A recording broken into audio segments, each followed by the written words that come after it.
Pemirsa, pengamat militer Salim Said memenuhi panggilan Presiden Joko Widodo di Istana Kepresidenan Jakarta.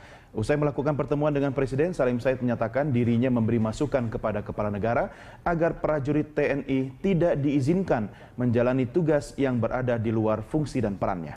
Salim meminta reformasi TNI semakin ditegaskan bahwa menegaskan bahwa TNI tidak memainkan fungsi politik dan tidak terlibat dalam kegiatan sipil. Saya mengingatkan Bapak Presiden bahwa reformasi kita ini salah satu hasilnya adalah TNI kita tidak lagi memainkan peranan politik.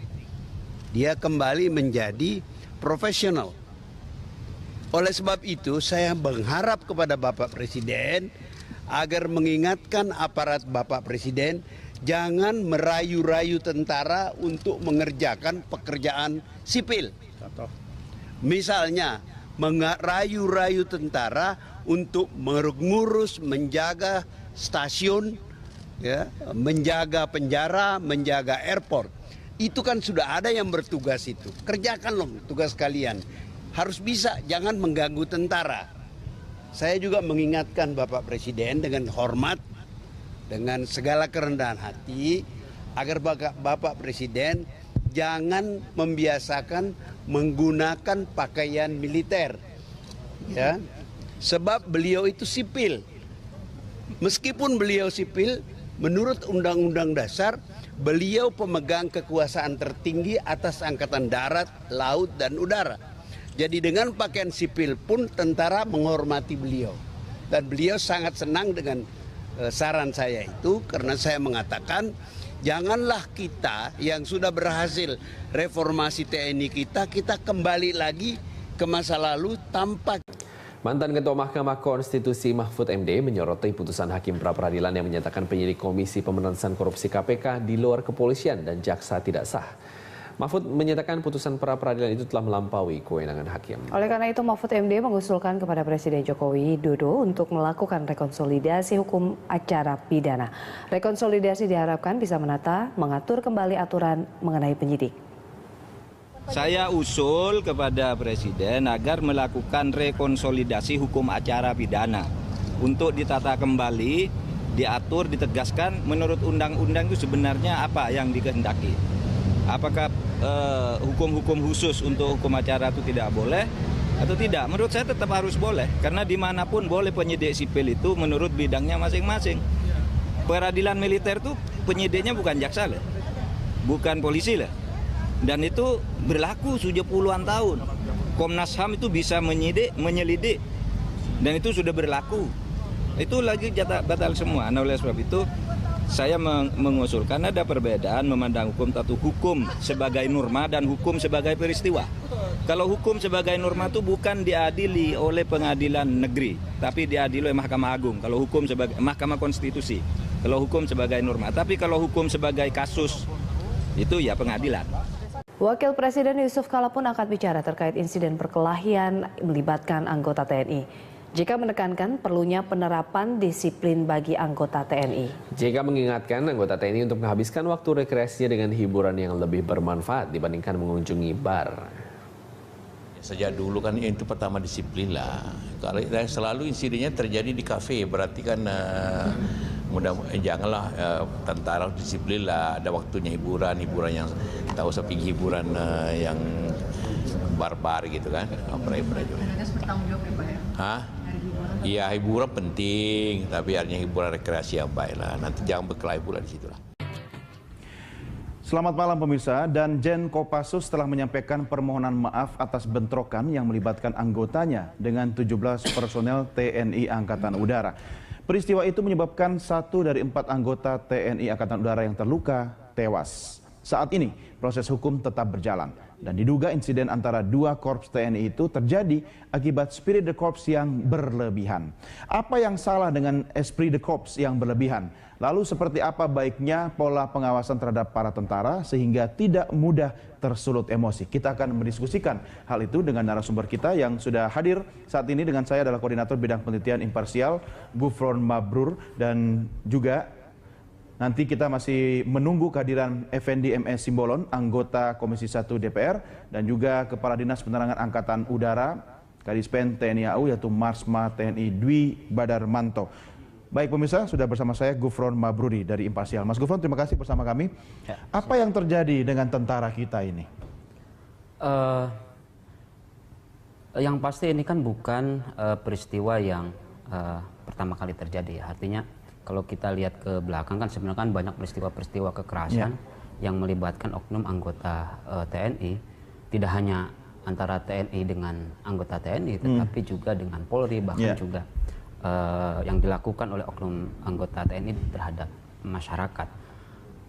Saya kira ada banyak faktor yang mempengaruhi, yang menyebabkan mengapa kemudian banyak terjadi kasus kekerasan yang melibatkan anggota TNI beberapa tahun belakangan ini. Mulai faktor kesejahteraan, mulai faktor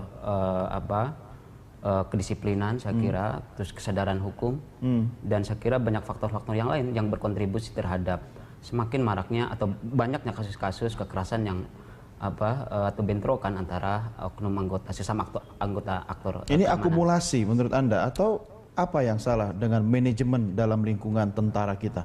Yang pasti pertama saya kira saya kira faktor-faktor itu bisa dikaji secara lebih dalam ya, dievaluasi untuk dilakukan perbaikan. Pertama misalnya soal pengawasan terhadap prajurit di bawah yang saya kira ini dalam beberapa kasus memperlihatkan sejumlah persoalan, ya kan? Misalnya pertanyaan kenapa sih ada anggota TNI masuk ke tempat-tempat hiburan misalnya, ya kan? Atau berkeliaran di situ, atau dia masuk ke dalam kemudian itu ke tempat hiburan juga ngapain, cari hiburan atau ngawal atau jaga atau apa gitu kan? Iya betul, karena ada faktor problem dalam hal disiplin saya kira di situ yang saya kira menjadi penting untuk dibenahi ke depan. Oke, kita punya catatan Mas Gufron terkait dengan bentrokan yang melibatkan anggota TNI. Kita refresh sejenak, kita lihat tayangan grafis berikut ini.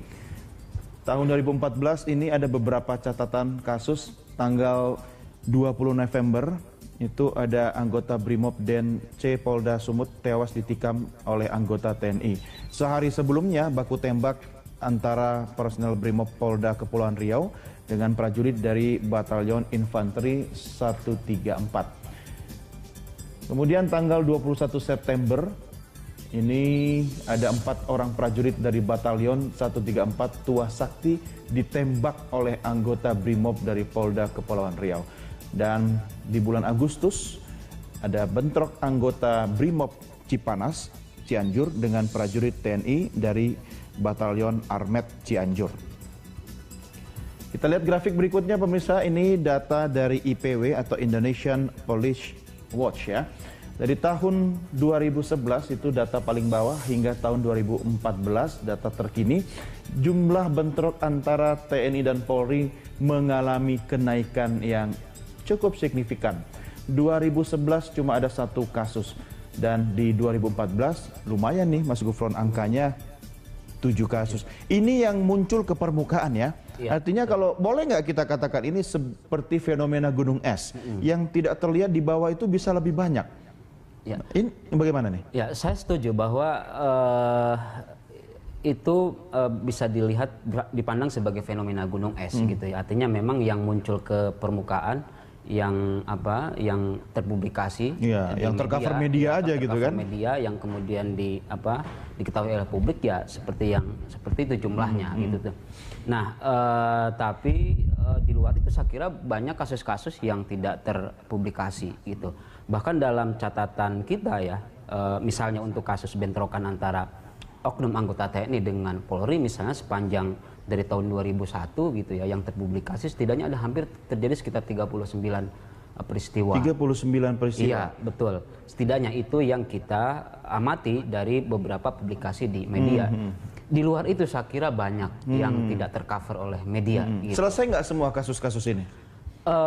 Diselesaikan lewat mekanisme hukum kah atau? Ada yang selesai, artinya pelaku diproses secara hukum, dan saya kira ada kasus-kasus yang lain yang juga menjadi pertanyaan karena publik nggak tahu gimana proses penyelesaiannya, ya kan tidak ada akuntabilitas yang jelas, kemudian juga transparansi juga tidak ada gitu, sehingga kemudian banyak kasus-kasus yang melibatkan bentrokan antar anggota aktor keamanan, proses penyelesaiannya tidak akuntabel dan tidak transparan gitu, publik nggak tahu ya kan.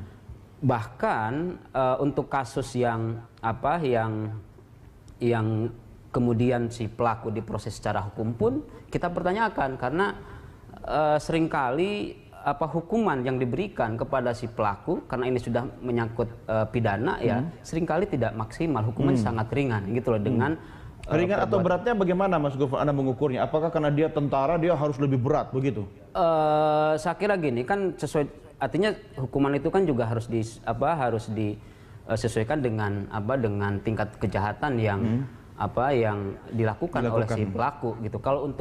Kalau sudah misalnya melakukan kekerasan kan sudah melakukan pidana, apalagi di situ ada hingga kemudian korban meninggal misalnya. Contoh misalnya kasus cebongan dulu ya kan. Kemudian dalam kasus terakhir juga kan ada anggota TNI AU yang kemudian juga meninggal. Dan saya kira itu melakukan satu tindak pidana, perbuatan pidana yang saya kira harus diproses hukum ya. Nah, masalahnya memang di sini.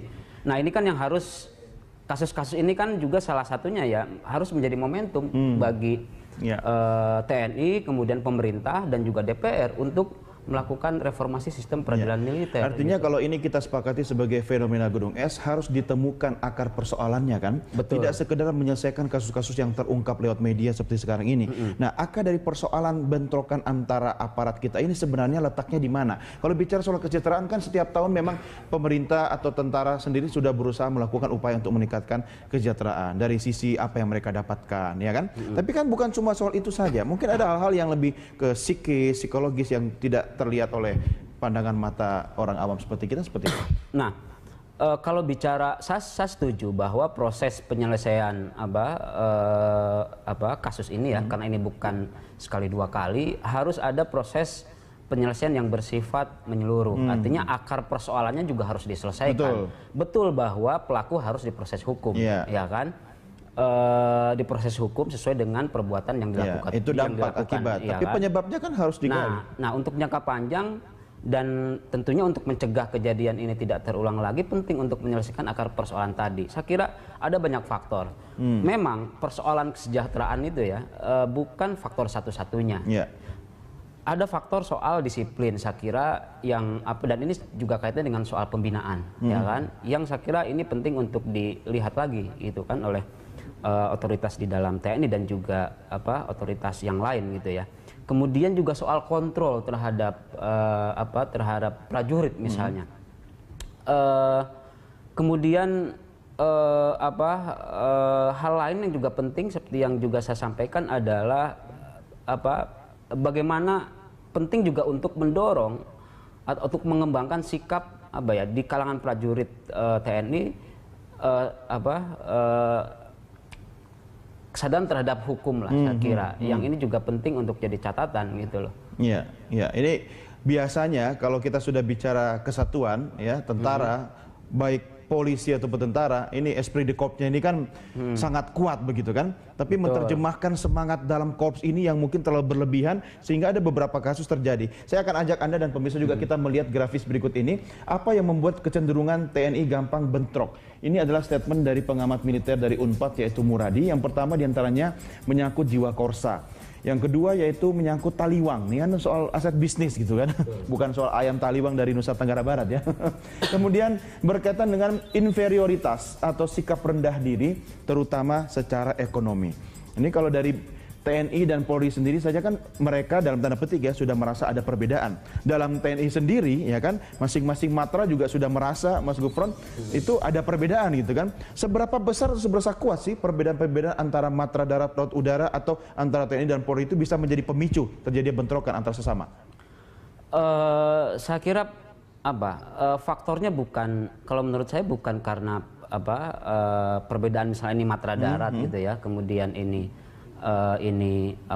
matra udara, kemudian ini matra laut misalnya, atau misalnya ini TNI kemudian ini polisi gitu. Nah, yang perlu ditelusuri saya kira faktor-faktor yang kemudian yang tadi misalnya disebutkan, misalnya soal ekspresi dari jiwa korsa yang keliru gitu, yang seharusnya itu dimanifestasikan dalam bentuk misalnya implementasi profesionalisme dari prajurit TNI misalnya dalam bentuk pelaksanaan tugas-tugas yang diemban misalnya untuk melindungi melindungi masyarakat, atau tapi juga ada faktor misalnya salah satunya misalnya ada kaitan dengan soal kontestasi misalnya perebutan ruang-ruang bisnis misalnya di sejumlah ini urusan daerah. Perut ini ya? Betul, urusan perut gitu kan. Kemudian juga ada faktor misalnya soal disiplin. Saya kira memang ada banyak faktor, dan ini yang saya kira proses penyelesaiannya harus juga harus menyeluruh, nggak bisa kemudian parsial ya. Soal kesejahteraan, misalnya soal ini kesejahteraan, salah satunya misalnya terkait dengan soal perumahan prajurit, kan, yang saya kira kita akui bahwa memang terbatas soal barak misalnya, sehingga kemudian banyak prajurit yang harus tinggal di luar, kontrak, ngekos dan sebagainya. Gimana mereka nggak tinggal di luar? Yang sudah pensiun aja masih tetap bertahan di rumah itu, ya kan?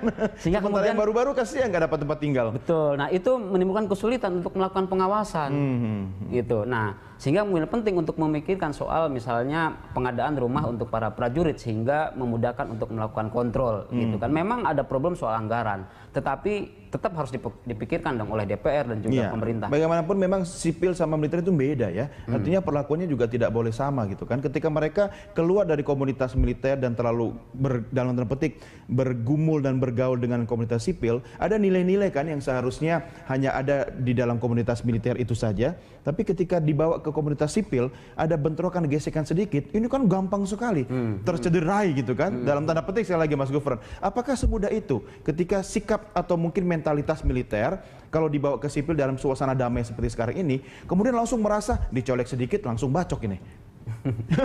Ya ini saya kira berkaitan dengan soal reformasi TNI secara menyeluruh ya, termasuk soal kultur ya. Anda percaya reformasi itu masih berlangsung sekarang ini? Saya kira ini menjadi agenda yang penting untuk didorong gitu loh, karena yang kita lihat kan cenderung terjadi stagnasi. Ada banyak aspek yang perlu untuk didorong, soal tadi bulan lalu saya soal sempat tanya ke misalnya, kemudian soal kultur kekerasan yang masih melekat misalnya di kalangan anggota aktor keamanan misalnya, itu bisa dilihat dari kasus-kasus kekerasan yang melibatkan mereka misalnya. Saya kira itu PR terkait dengan reformasi TNI yang saya kira menjadi penting untuk didesak ke depan gitu loh. Oke, baik. Mas Gufron, kita akan lanjutkan di segmen berikutnya. Kita break dulu dan pemirsa tetap bersama kami segera kembali sesaat lagi. Baik pemirsa, kita lanjutkan kembali diskusi kita malam hari ini, dan saya sudah terhubung melalui sambungan telepon dengan Marsikal Madya Dwi Badarmanto, Kepala Dinas Penerangan TNI Angkatan Udara. Pak Dwi, selamat malam Pak. Selamat malam Mas Doni. Ya, Pak Dwi, terima kasih sudah bergabung sama kami. Kami masih menunggu kehadiran Bapak di studio, Pak Dwi. Oke, ini mau kejebak. Ya, Pak Dwi, ini bagaimana perkembangan terakhir? Untuk yang mana? Kasus Solo ya? Ya, betul, Solo. Oke, jadi proses hukum tetap masih berjalan, sedang berjalan, penyidikan sedang berjalan. Mudah-mudahan tidak memerlukan waktu yang lama bisa diselesaikan ini, Mas. Ya, apa ada informasi terbaru terkait dengan keterlibatan anggota dan mungkin masyarakat sipil dalam kasus ini, Pak Dwi? Sementara ini untuk masyarakat sipil tidak ada, yang jelas oknum lah, itu sudah oknum. Kemudian pimpinan Danjen Kopassus sendiri sudah mengakui bahwa ada anggotanya yang terlibat, dan itu sudah 7 orang dinyatakan sebagai terduga ya, masih tersangka ya. Yang penganiayaan. Artinya apa yang menjadi pemicu Pak Dwi sehingga ada aktivitas berkumpulnya para prajurit kita di sana, kemudian terjadi mungkin pandang-pandangan, cekcok, dan akhirnya saling baku hantam ini, apa yang menjadi pemicu menurut analisa Anda? Saya tidak analisa, ini fakta bahwa pemicunya adalah karena senggol-senggolan aja di dalam kafe itu, Mas. Kenapa bisa saling senggol-senggolan ini, Pak Dwi? Apakah mereka sedang menikmati suasana musik atau sedang dalam aktivitas apa? Betul, ya informasi yang saya dapat itu baru ada nyanyi-nyanyi gitulah. Itu senggol, itu jam 22.00 itu sebenarnya masalah sudah selesai. Oke.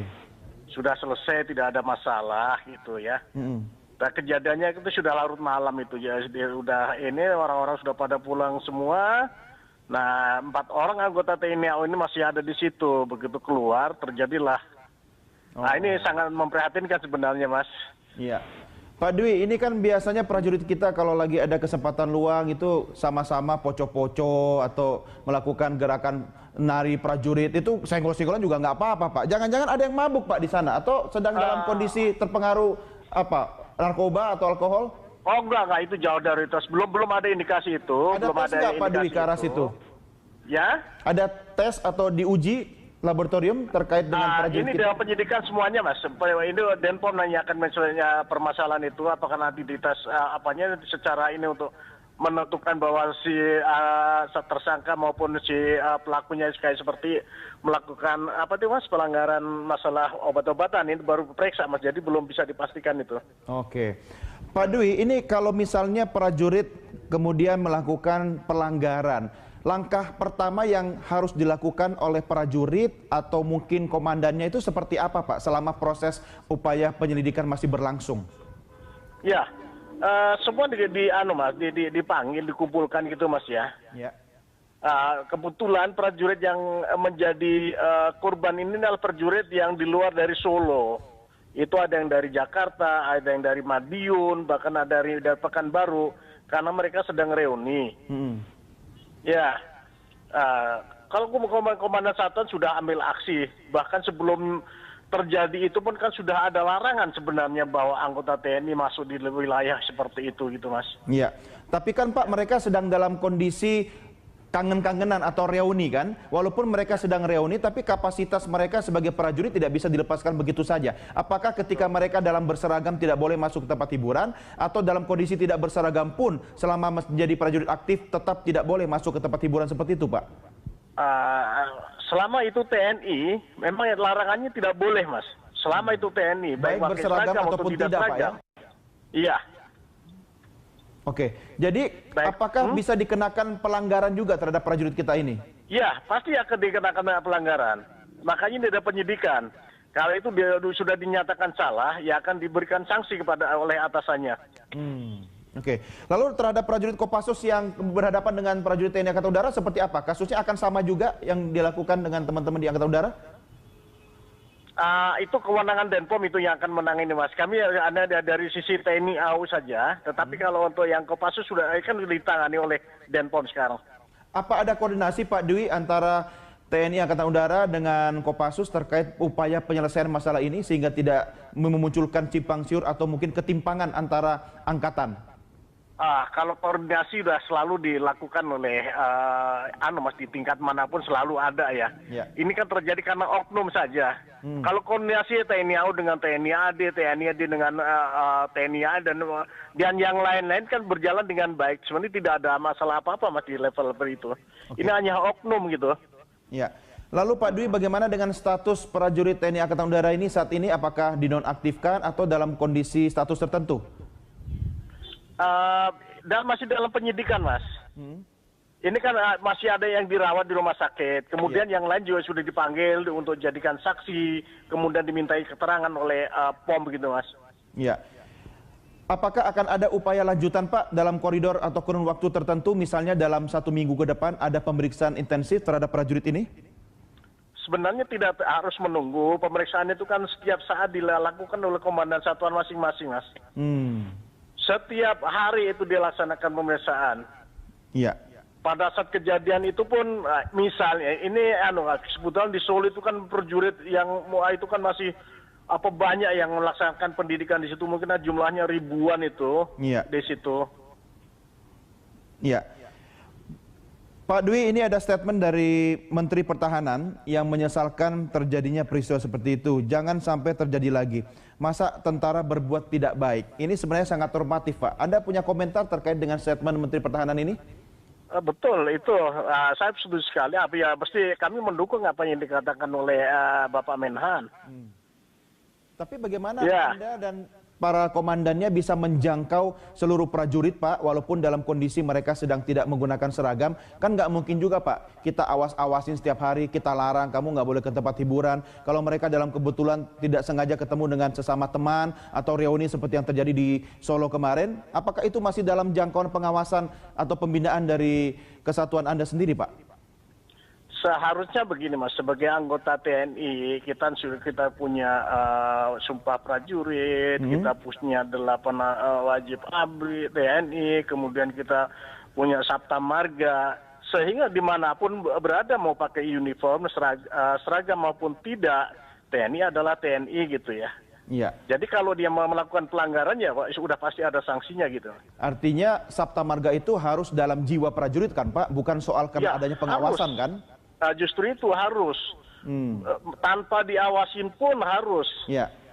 Menurut Anda, Pak Dwi, prajurit yang terlibat atau oknum prajurit yang terlibat dalam kasus kemarin ini adalah prajurit yang tidak Sabta Margais atau seperti apa? Itu baru di tahap penyidikan dulu, Mas. Kalau menurut saya, kalau udah melanggar ya bukan prajurit yang Sabta Margais. Sanksi yang paling tinggi apa, Pak Dwi? Nah, itu bergantung dari derajat kesalahannya. Ya. Kalau yang paling tinggi apakah bisa diberhentikan, dicopot dari ketentaraan? Itu bergantung nanti tingkat kesalahannya itu, Mas. Bisa saja sanksi itu diperoleh gitu ya. Ya, baik. Baik, Pak Dwi, kita akan lanjutkan di segmen berikutnya. Kami masih berharap Bapak bisa bergabung bersama kami. Dan tetap bersama kami, Pak Dwi. Pemirsa, kami segera kembali untuk melanjutkan diskusi kita sesaat lagi. Tetap bersama kami di Prime Time Talk. Kita lanjutkan kembali diskusi kita malam ini, pemirsa. Kenapa sampai terjadi bentrok antar tentara kita, ya? Dan masih bersama kita di studio, yaitu Gufron Mabruri, Kepala Riset Imparsial, dan sudah bergabung juga di studio anggota Komisi 1 Dewan Perwakilan Rakyat Republik Indonesia, Effendi M.E. Simbolon. Mbak Effendi, terima kasih sudah berjuang dan sampai ke studio. Kita juga masih terhubung dengan Kepala Dinas Penerangan TNI Angkatan Udara melalui telepon, yaitu Mas Madwi Badarmanto. Bapak-bapak sekalian, sebelum kita lanjutkan diskusi kita, saya mengajak Anda untuk melihat tayangan grafis berikut ini. Ini adalah pernyataan dari Menteri Pertahanan Ria Mizat Triakudu yang menyesalkan kenapa bisa terjadi seperti itu. Jangan sampai terjadi lagi. Masa tentara berbuat tidak baik, ya. Kemudian masih pernyataan dari Menteri Pertahanan, nanti Provos bisa bertugas di dalam dan di tempat-tempat hiburan, melarang anggota TNI masuk. Nah, ini juga perlu didiskusikan, ini ditugaskan atau apa gitu kan. Sementara Menko Polhukam Tejo Edy menyatakan ini juga harusnya ada kontrol dari pimpinan, ada kontrol dan membina bawahannya agar tidak seperti itu. Inilah pentingnya pembinaan satuan.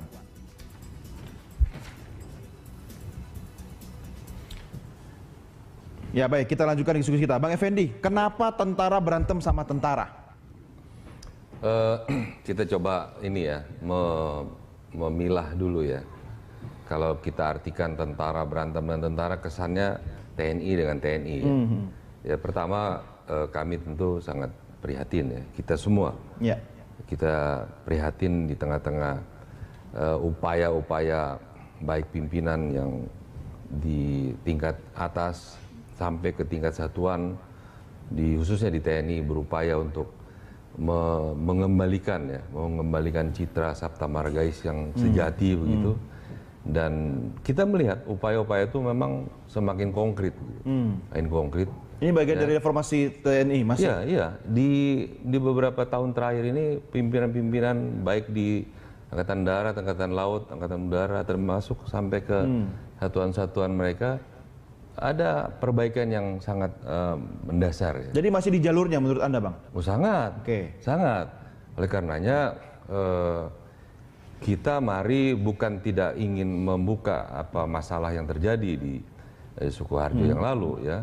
Tetapi mari kita juga batasi begitu, batasi permasalahannya ini adalah antara oknum prajurit yang notabene adalah dari Kesatuan Kopassus dan dari Kesatuan TNI Angkatan Udara, yang ketika mereka bertemu juga pada posisi yang bukan dalam kaitan mereka ingin berkelahi ya, tapi memang terjadi sanggong seperti itu ya, antara 18 prajurit Kopassus yang kemudian dalam proses selanjutannya ada tersisa 5-7 orang lah yang diduga ya, bahkan 3 orang yang diduga kuat untuk melakukan penganiayaan dan sebagainya, versus dari teman-teman prajurit dari TNI Angkatan Udara yang ketika itu melakukan acara reunian mereka, ya kan?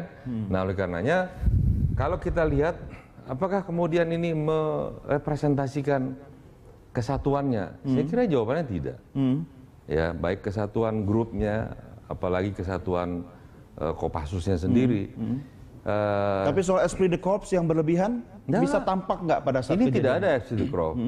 Ini agak berbeda dengan peristiwa Cebongan ya. Ya itu kan tampak ada upaya untuk superioritas ya begitu ya. Nah, ini kita lihat baru saja April yang lalu peringatan 63 tahun Kopassus, kita melihat bagaimana Danjen Kopassus yang begitu, saya kira begitu rendah hati ya. Dia melakukan upaya pertemuan rekonsiliasi antar anak-anak bangsa yang dulu berseteru karena perbedaan politik negara, politik negara. Kemudian Kopassus berada di depan untuk melakukan bela negara. Kemudian setelah negara tidak menyatakan lagi mereka musuh, mereka akhirnya merangkul dan itu tidak mudah. Tapi Bang Effendi, statement Anda tadi kan bukan mengamini bahwa kalau prajurit atau oknum prajurit yang bergesekan wajar ada berkelahi seperti itu kan? Nah, oleh ini kan bisa terjadi pada siapa saja, kebetulan memang prajurit gitu. Oleh karenanya saya mengingatkan bahwa Kopassus kan ribuan prajuritnya, ya. Oleh karenanya apa yang dilakukan oleh prajurit-prajurit muda yang memang mungkin masih berjiwa darah muda ya, karena mungkin juga gejolak yang begitu tinggi, di samping juga atau ditambah dengan kurang disiplinnya, ya mereka disiplin, pengawasan juga, kesetiaannya kepada Sabta Marga dan juga loyalitas kepada korpsnya, ini membuat mereka akhirnya bias begitu ya. Tapi tidak mungkin, tidak bisa juga kita representasikan. Demikian juga angkatan udaranya. Apalagi kita melihat, kalau lihat CCTV-nya kan tidak ada pukulan balasan gitu ya dari prajurit angkatan udara yang notabene memang mereka bukan pasasnya misalnya yang memang kualifikasinya setara begitu. Mereka kan umumnya yang dari Denma dan umumnya yang staff ya. Jadi perseteruan fisik ini saya kira harus kita kita buat satu posisi yang tersendiri ya. Jangan kemudian kita membincangkan seolah-olah ini perseteruan antara angkatan darat dengan angkatan udara. Jadi dengan angkatan udara ya. Beritanya menjadi seksi memang. Ya. Kita yakin bahwa masing-masing pimpinannya termasuk kepala stafnya juga akan mengedepankan ini penegakan hukum ya. Karena kalau melihat kita hukum pidana tentara sendiri kan sudah mengatur. Ya, jadi kita mendengar dan kita yakin semua pimpinan teras di Kopassus, di Angkatan Darat maupun di Angkatan Udara menyerahkan sepenuhnya kepada jalur hukum militer. Ini harus selesai. Artinya begini, sebelum Bang Effendi nyampe studio kita juga sempat diskusi. Jadi Mas Gufron, ini kan seperti fenomena gunung es begitu kan. Ini jangan sampai sekedar karena ini tercover oleh media kemudian jadi seksi begitu, tapi tidak menyentuh ke akar persoalan. Sebenarnya sejatinya Mas Gufron, apa yang harus dilakukan oleh masing-masing panglima, komandan, sehingga prajurit kan tinggal ngikut begitu kan. Kalau mereka sudah jiwanya Sabta Marga ya, siap menjalankan perintah, itu kan tinggal komando dari atas ke bawah gitu kan.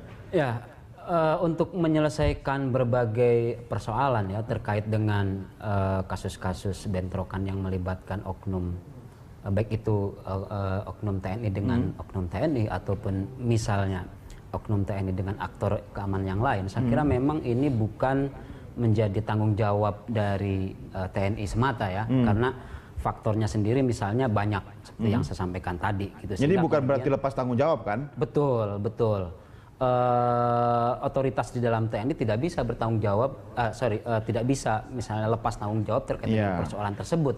Tetapi untuk menyelesaikan itu bukan tidak bisa sendiri juga.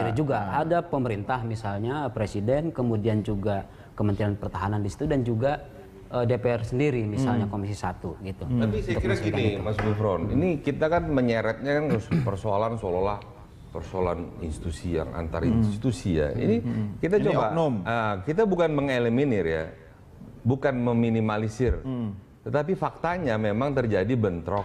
Iya. Ya, ada kelompok oknum prajurit yang di hari libur mereka berada di kafe, yang menurut undang-undang kitab pidananya tentara memang sudah melanggar. Iya, tidak boleh di tempat Tidak boleh hiburan. ada di situ. Ya, mau Tempat aja maju udah sampai salah jenderal gitu tidak kan. boleh di sana. Mau dia lagi reuni itu atau satu tidak hal bertugas salah, sudah. ya Salah. kan? Kemudian kesalahan berikutnya tentu kita melihat juga penganiayaan yang mengakibatkan ya sampai korban meninggal, bahkan sekarang ada yang krisis. Iya. Yang kritis di rumah sakit. Nah, mari kita melihat persoalan ini kan kriminal yang dilakukan oleh oknum TNI. Tidak ada sebenarnya persoalan. Ya, penyelesaiannya mudah sebenarnya kan, lewat mekanisme hukum kan? Iya, makanya saya lihat, saya salut TNI khususnya Kopassus langsung menyerahkan.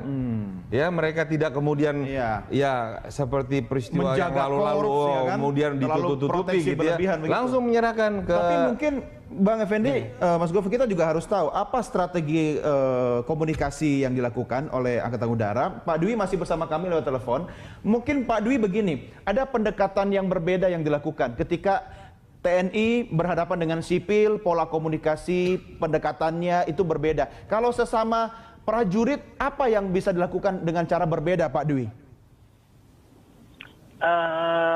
Begini Mas, TNI itu kan punya bahasa yang sama sebenarnya gitu ya. Iya. Bahasanya TNI mau di matra darat mau matra udara tetap mempunyai bahasa yang sama gitu. Betul. Ya.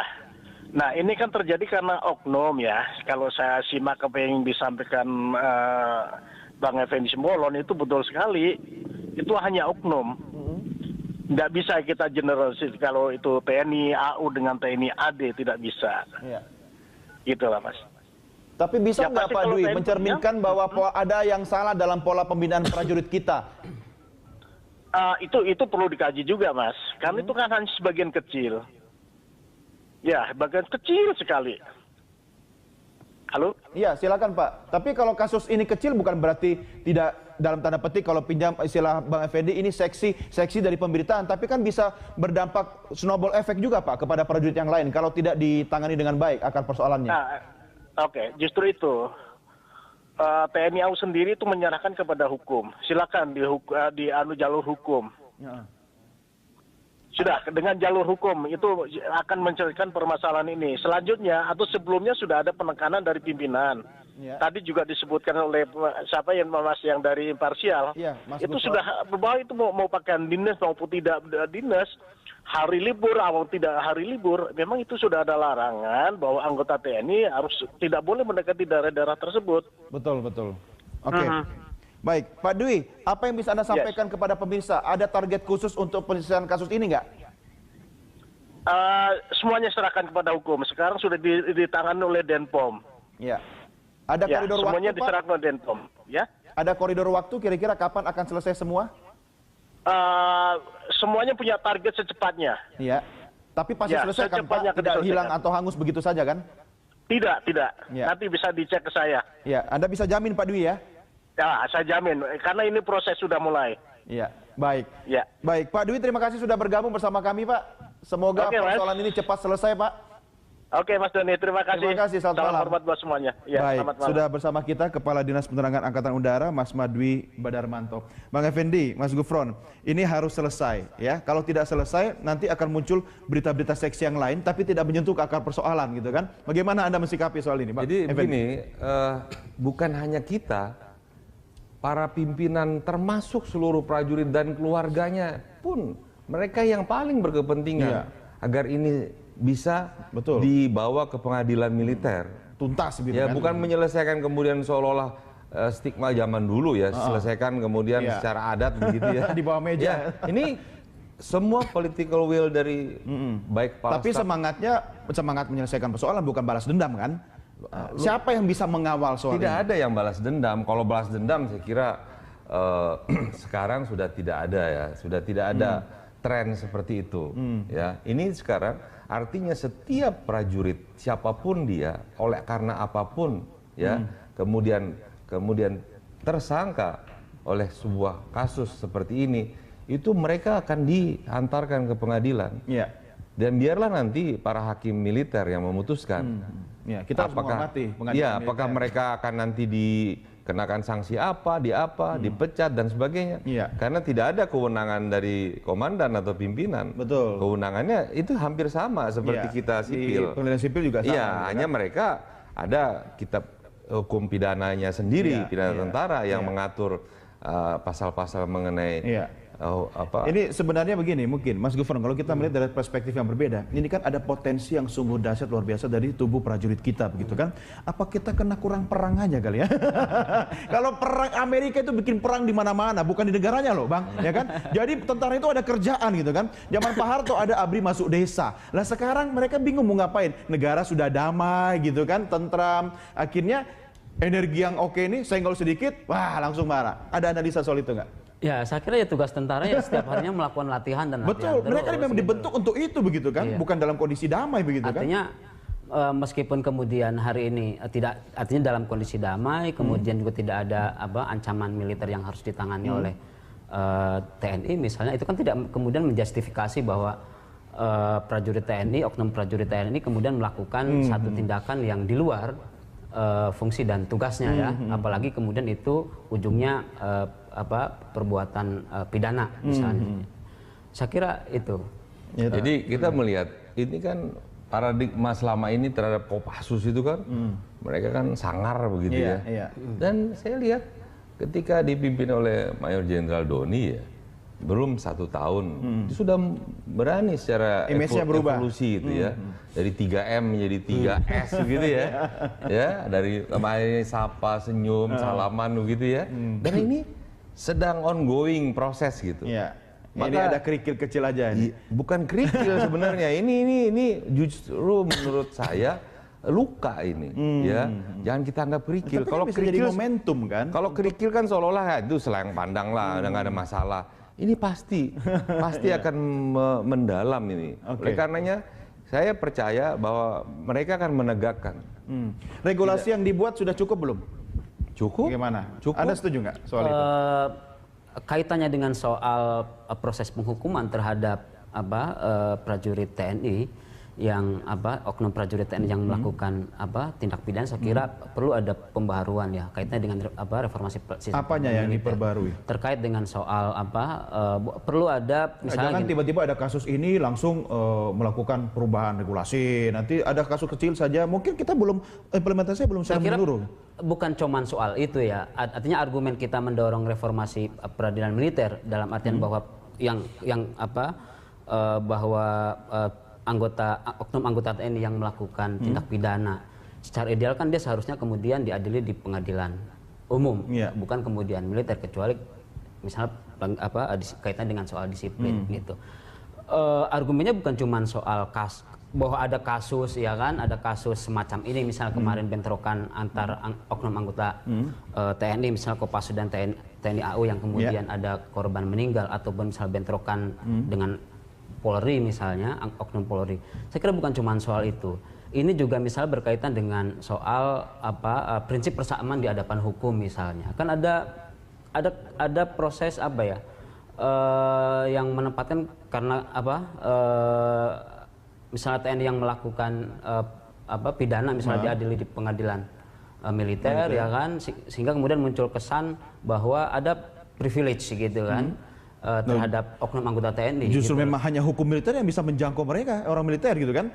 Jadi harus diselesaikan dengan cara menurut aturan militer begitu kan. Ya sejauh itu kaitannya dengan soal disiplin tapi kalau sudah Anda sendiri tidak percaya bahwa hukum militer tidak bisa menjangkau, atau mungkin menganggap karena ada privilege sehingga melindungi anggotanya sendiri begitu? Ya, dari fakta-fakta yang kita lihat ya, kasus-kasus yang itu melibatkan oknum anggota TNI, saya kira tidak selesai atau banyak hal yang kemudian menjadi pertanyaan soal transparansi. Ini satu hal lain, tapi satu pekerjaan rumah. Tapi kalau sudah di track yang benar, Artinya pastinya harus ada pengawasan juga kan. Bang Effendi, Mas Gufron, saya minta Anda memberikan closing statement. Mungkin tidak akan selesai dalam waktu 1 hari kasus ini, tapi kalau sudah mengarah ke situ harus ada beberapa upaya perbaikan. Langkah utama apa yang bisa dilakukan oleh wakil rakyat kita?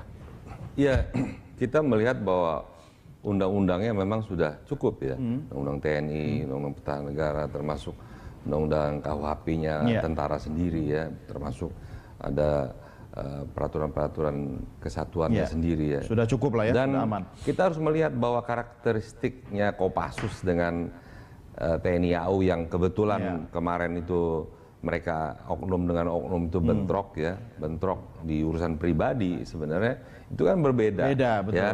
Ini memang tentara yang sesama militer aja beda gitu kan, berbeda ya kan, sipil gitu ya, kan. jadi tingkat emosionalnya juga berbeda ya. Kita bisa lihat kan tidak ada pukulan balasan dari TNI AU-nya ya. Betul. Mereka sepertinya ada superior dengan inferior gitu ya, yang terasa ketidakadilan gitu.